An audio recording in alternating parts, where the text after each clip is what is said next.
Attendez. Là, actuellement, on veut supprimer les jours fériés, mais est-ce que c'est vraiment la solution pour sauver la France de la crise? Franchement, la team, c'est ce qu'on va essayer de voir aujourd'hui, et pour ça, j'ai appelé mon meilleur ami, bien sûr, Mister Chat. Mister Chat va nous expliquer ça, on va voir, regardez. Ok, donc, tu vois, il y a François Bayrou qui décide de supprimer les jours fériés pour faire des économies afin de réduire la dette. Est-ce que tu pourrais me dire à combien s'élèveraient les économies pour 2 jours fériés retirés?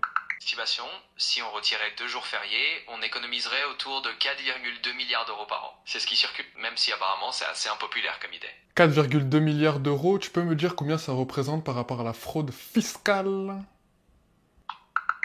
Bien, c'est 4,2 milliards d'euros d'économie à la fraude fiscale estimée entre 60 et 100 milliards d'euros par an. C'est vraiment une petite fraction.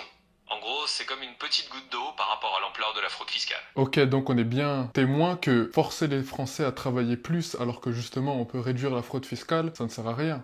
C'est un peu l'idée, oui. En fait, si on regarde les chiffres, les économies faites en supprimant 2 jours fériés sont vraiment modestes par rapport à ce qu'on pourrait potentiellement récupérer en luttant contre la fraude fiscale. Donc oui, on peut dire que forcer les gens à travailler plus, alors qu'il y a d'autres leviers, ça n'a pas forcément beaucoup de sens. Ok, et là maintenant, petite dédicace à vous les gens d'extrême droite, est-ce que tu peux me dire à combien s'élève la fraude sociale? Parce qu'apparemment ce serait le levier numéro 1 en France, hein. Vraiment, il y aurait beaucoup trop d'étrangers ou même beaucoup trop de paresseux qui refuseraient de travailler, et c'est ce qui justement causerait la dette. Est-ce que tu pourrais nous en dire plus dessus? Contexte, la fraude sociale est estimée aux alentours de 13 milliards d'euros en 2024. C'est loin d'être le levier numéro 1 comparé à d'autres formes de fraude, comme la fraude fiscale qui est bien plus élevée.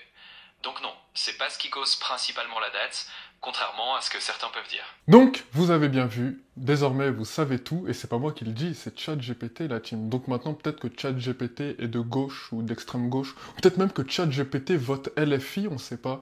Sans parler du fait que ce monsieur-là voulait supprimer le 8 mai. Mais quel manque de respect pour toutes les personnes qui se sont battues pour la France entre 1940 et 1945 sous l'occupation.